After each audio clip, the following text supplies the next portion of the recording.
Did you know? In India, half of the pregnant women is suffering from anemia, and the common type is iron deficiency anemia, that is IDA in short. And if it is not treated properly, so it can be complications for mother and baby both. And not only the mother and the baby will suffer, passively the family also will suffer between the home remedies and the hospital management. So this is a condition which should be prevented first. If it is not possible by any means, it has to be treated timely. Hi, I'm Ankita Sen. Welcome to my channel Nursing Sensation. In today's video, I'm going to discuss about a very common medical problem during pregnancy. But before dives into the most important topic for India, you have to like and subscribe my channel if you found my previous videos as helpful for you. Let's dive in. Incidence rate, if I say, WHO is saying that 32.4 million of pregnant women worldwide is suffering from anemia. Among them, 0.8 million are suffering from the severe anemia. And you will be surprised, 50% among them are suffering from the iron deficiency anemia internationally. Okay, so this is really a very common medical problem during the pregnancy. So let's understand what is anemia. How we can define the anemia is, we can define the anemia by weighing the hemoglobin level is less than 11 gram per dl in the first and the third trimester and less than 10.5 gram per dl during the second trimester. We can classify it clinically. It is by the diagnostic test that it is a anemic state during the pregnancy. And why it is 11 gram per dl in first and last trimester and why it is less in the second trimester, that I will explain later on. If I come to the point on iron deficiency anemia, that means when there is a almost there is a lack of iron during the pregnancy, and that will leads to problem in the hemoglobin synthesis, as because there is a less iron either intake or less iron absorption. Okay, so problem is in the synthesis of the hemoglobin. Okay, so that is the definition of iron deficiency anemia. So during pregnancy, the pregnant woman needs almost double of the iron supplement to support the blood volume increased due to the physiological changes during the pregnancy. For the growing baby, for the placenta, for to meet up the circulation of the woman's body during the pregnancy. Okay, if it is not treated or if it is not enough up to the demand of the body during the pregnancy, it can be complicated or risk for the mother and the baby both. And what may be the complications, that I will discuss with you definitely in this video. Now come to the pathophysiology in a very short form, quantitatively and or qualitatively. Okay, when there is a reduction in the oxygen, okay, which is carrying by the carrying capacity in the blood, so that is leads to anemia. So what I have said is that qualitatively or quantitatively there is a reduction in the oxygen carrying capacity of the blood. Okay, so as a result, what is happening, there is a reduction in the hemoglobin, and that will leads to reduced oxygen supply to the peripheral tissue of the organs of the body. WHO is saying that any hemoglobin level, it is less than 11 gram per dl, it is an anemic stage. When the PCV is less than 33, it's an anemic stage. Postpartum stage, when the hemoglobin is less than 10 gram percentage, we can say postpartum, it is an anemic stage. So in the pregnancy, the plasma volume is expand, so hemoglobin dilution is also getting increased. So there is a more and more hemodilution. That's why it's need more hemoglobin or the more iron to meet the need. So this is almost about the anemia pathophysiology in a very short. Now come to the grading of the anemia. Okay, how we can differentiate by the grading? So we can differentiate the grading by three recommendations. First recommendation by the WHO, second recommendation is by the CDC, that is CDC is giving by the trimester based, and the third one is by the ICMR guideline. So here I am going to discuss about the grading as per the WHO, because WHO is internationally accepted. Okay, so WHO is saying it is mild anemia, moderate anemia, and severe anemia. When the hemoglobin level during pregnancy is less than 10 gram percentage, is known as mild anemia.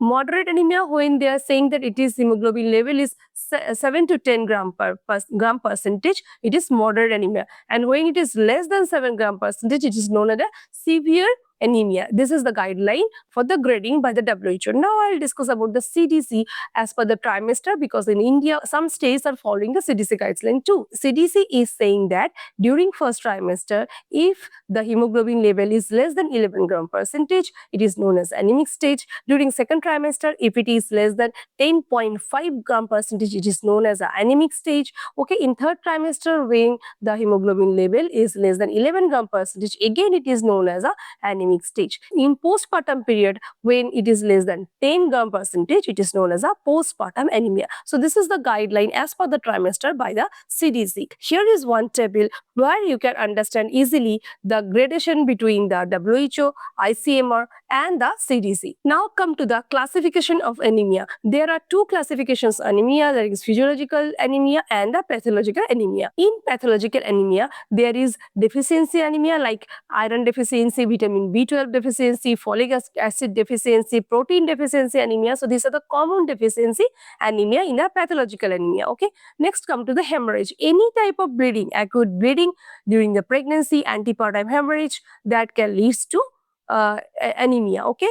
Any other causes like hookworm infestations or malaria, this type of medical condition also leads to the pathological anemia. Okay. Then bleeding hemorrhoids, some are having complications like bleeding hemorrhoids from before of pregnancy also. So during this cause also leads to anemia. Okay. Then come to the hereditary. If there is a hereditary aplastic anemia, hypoplastic anemia, any hemoglobinopathies, that can also lead to anemia in pathological state during the pregnancy. So these are almost the types or the classifications of anemia during the pregnancy. Now, in very short, I will make you understand the physiology of anemia, not the pathophysiology, the physiology of anemia. Why it's happening? See, during pregnancy, the maternal plasma volume is expanded by 50%. Okay, and it's needed almost 1,200 ml during the term, at term. Okay, so this is the thing, and most rises are taken place between 32 to 34 weeks of gestation. So there is a total increase in the RBC, almost 25% in the late pregnancy, which it leads to the hemodilutions. When there is a more hemodilutions, there is a fall in the hemoglobin level. So hemoglobin concentration, and that can lead to the iron deficiency anemia. So this is in a very short physiology of iron deficiency anemia. Now come to the increased risk during the pregnancy. Okay. Why this IDA during pregnancy is a commonest cause of anemia, that we will discuss right now. So first, what I have said is that increased demand. Pregnancy demands more and more iron, almost double. So pregnancy increases the blood volume almost 30 to 40%, which is requiring more iron. Next is low socio-economical state. So this low socio-economical state leads to in many factors like dietary factor. Next, hygiene factor. If someone is walking in a barefoot, so there is chances of getting warm fast, or defecation in an open field. So parasitic and hookworm, this can lead to anemia. So then a poor dietary pattern. So low socio-economical status, which leads to anemia in a various way. Next comes the blood loss. So heavy menstrual bleeding before pregnancy, where the pregnant woman was before pregnancy itself was anemic. So if she is getting pregnant, she will lead to this anemia throughout her pregnancy and postpartum period also, definitely. Okay. Then repeated pregnancy. I mean, if there is a high parity, if there is a close to close pregnancy, we are saying, the governments are saying that at least 3 years of gap or spacing between two child. But if it is a repeated pregnancy in every year or less than 3 years, okay, and if it is a high parity, there is a more parity like more than 5, 6, 7, okay, so that can lead to risk of iron deficiency anemia, because the iron storage is not happening due to this high parity. One pregnancy is terminated, postpartum period has already passed, but the woman's body needs time to store calcium and iron again to get pregnant and to give a healthy outcome of a pregnancy, maybe a healthy baby or a healthy outcome of pregnancy. So this iron storage is getting less if it is a repeated pregnancy. Okay, next come to the parasitic infection. I have already discussed about if there is a hookworm, helminthes, okay, and if there is any malaria or this type of conditions. Next come to the poor absorption. If there is a poor absorption in the gastric problem due to any gastric problem, that can lead to iron deficiency anemia. Low vitamin C intake. We all know that iron cannot do work to increase the iron storage or the hemoglobin level up. Iron needs vitamin C to bind up and absorb in the duodenum, okay, or the jejunum, proximal jejunum. So then it's getting increased. So the iron storage is getting increased and hemoglobin storage is increased. When there is a iron absorption is good, or the woman is taking the iron iron rich diet, but not taking anything which is rich in vitamin C. So there is a less absorption of the bindings with the iron, and that leads to the iron deficiency anemia. Okay, then some phytate rich Indian food. So we Indians are taking more and more foods which are rich in phytate, and phytate is a barrier to absorption of the iron.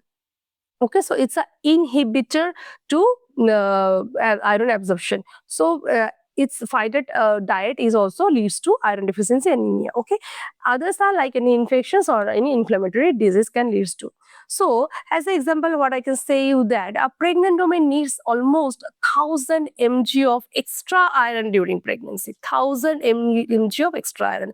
Without supplement, it is almost to cover or almost to impossible to reach. Okay, and to reach this demand. So supplementary, along with the food, along with vitamin C, along with proper dietary habits, supplementary has to be given. So during the pregnancy you are starting supplementary iron after 14 weeks of pregnancy, or after somebody is saying after the first trimester. Now come to the sign and symptoms of anemia. How you can understand, or how any pregnant woman can understand that she is anemic. Okay, so what are the sign and symptoms? First, general symptoms like the pregnant woman will complain you about tiredness, dizziness, lightheadedness, fatigue. She is getting fatigued very easily. After doing some normal job, she is having breathlessness, palpitation, fatigue, dizziness. She is having severe hair fall. So hair fall may be caused by any hormonal changes, but still along with that, when the other accessory symptoms are there or signs are there, you have to rule out for the anemia. So these are the general signs and symptoms. Come to the skin. In skin, what you can see, pallor. Pallor means the skin color is changed. It is almost whitish in color, not in pinkish like a general pupil. Okay, so where we can see this pallor, we can see this in the face, we can see in the tongue, we can see in the nail bits, okay, conjunctiva. So these are the area where you can see the pallor, which is a sign of anemia. Okay, next come to the nails. You can see the nails are very brittle, or the nails are spoon shaped. Okay, this is one. Mouth. In the mouth we can see glossitis, or we can see cracked in the corner, which is known as angular stomatitis ciliosis. Okay, so these are the signs and symptoms we can see in the mouth. We can see the sore tongue, which is known as a glossitis. Okay, now come to the severe cases. In severe cases, we can see puffiness in the or the edema in the face, hands. Okay, the women are looking totally pale all over by her face, hands. Okay, we can see there is a commonly palpitation and the breathlessness, very common to the woman. The woman is not able to take breathing properly in a sitting position, also resting position also, and there is a reduction in the immunity. So the woman will be susceptible for more commonly, frequently, any infection during her pregnancy. And the woman can give you the history of passing the worm in her stool. She can feel that or she can see that the worms are coming through her stool. So these are the common sign and symptom we can see. So in anemia, what we should do actually, if we are find out that the woman is anemic, so we have to check the hemoglobin to find out first in the first visit. First visit when the woman is coming to you during the first trimester, so go for the checking of the hemoglobin and CBC. Okay, and again when you have to check as per the recommendation between 24 to 28 weeks of gestation, and again in the last trimester, that is at 30 weeks, 36 weeks of gestation. But if hemoglobin in less than 10 gram percentage, like I want to mean that the woman is mild anemic, in that case you have to check the hemoglobin in every visit when she is coming to your clinic. Okay, and in India almost 80 to 90% pregnant women are anemic. So only checking by diagnostic test is not enough, we have to check clinically, and only clinically checking the hemoglobin, not doing diagnostic test to confirm, to manage the dose of the drug and the dietary pattern, lifestyle changes. So we have to check clinically and by checking the serum hemoglobin for blood. So both we have to check to rule out the anemia. So now come to the sites where you can check for the anemia, I mean the pallor. So what you can check, if I start from up of our body, first we can check in the face, total face. By looking you can understand she's pallor, by looks she's pallor. Then you can check in the conjunctiva. Okay, then you can that is the palpable conjunctiva. Then you can check in the tongue. Then you can check in the lips. You can see you can see the lips are very light in color, almost whitish, it's not pinkish. Okay, then where you can check, we can check in the capillary riffles, in the nail beds. Okay, we can check in the palmar. Here you can see in the nail bed, here in this part, if you just press and release, you can see there is no pinkish color is getting coming fast. It is staying white or almost not pinkish. So these are the sites where you can check the anemia. Okay, so during pregnancy, this blood volume, plasma volume, all these are getting increased almost in 30 to 50 or 40 to 50%. Okay, then the red cell count almost, it's needed almost 18 to 20% is getting increased. Hematocrit is getting decreased. So these are the changes during the pregnancy which will leads to the sign and symptoms of the anemia during her pregnancy. Iron deficiency anemia is most common in India. So prevalence of IDA is highest in anemia. So I have discussed that during the first trimester and the last trimester, the hemoglobin level, if it is less than 11, it is anemia. But if it is second trimester, it is less than 10 or 10.5, it is anemia. So now I will discuss as per the trimester the demand of the iron requirements during pregnancy, okay, per day. So non-pregnant women, it's need 1.5 mg iron per day, whereas during the first trimester it is zero point 0.8 mg per day. Now see the changes. In the second trimester it is 4 mg iron requirements per day, and in the third trimester it is 6 mg iron requirements per day. So you can easily understand how the iron requirements is getting increased by trimester wise. That's why the iron deficiency anemia is most higher prevalence in India. So iron metabolism, what type of diet we are consuming, that diet, Indian diet, are containing almost 10 to 20 mg of iron per day.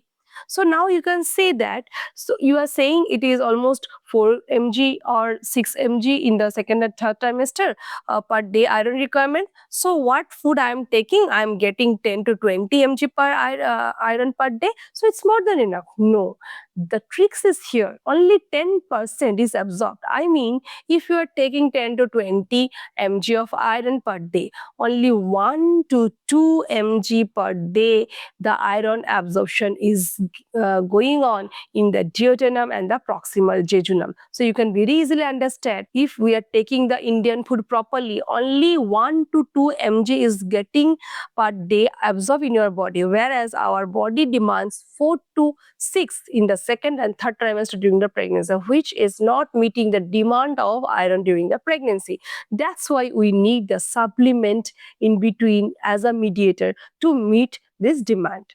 Understood? So this is why the iron deficiency anemia is most common. So in today's video, I have discussed about the incidence rate of anemia, incident rate of iron deficiency anemia, what are the severity of anemia, iron deficiency anemia definition, what are the consequences of iron deficiency anemia, what are the types of anemia, why iron deficiency anemia happened, what are the causes, what are the risk factors, what are the signs and symptoms of anemia, and what are the sites where we can check the pallor or the signs of anemia. Okay, so this all I have discussed. What are the inhibitor, what are the enhancer for iron absorption, that all I have discussed in this video. So the next part, like the management and the prevention, the nurse's role, that we'll discuss in the second part of the as a continuation of this video of iron deficiency anemia. Hopefully you found this video helpful. If so, then don't forget to like, subscribe and hit the bell icon so that you will not miss any notifications from our channel. Till then, stay blessed, stay healthy.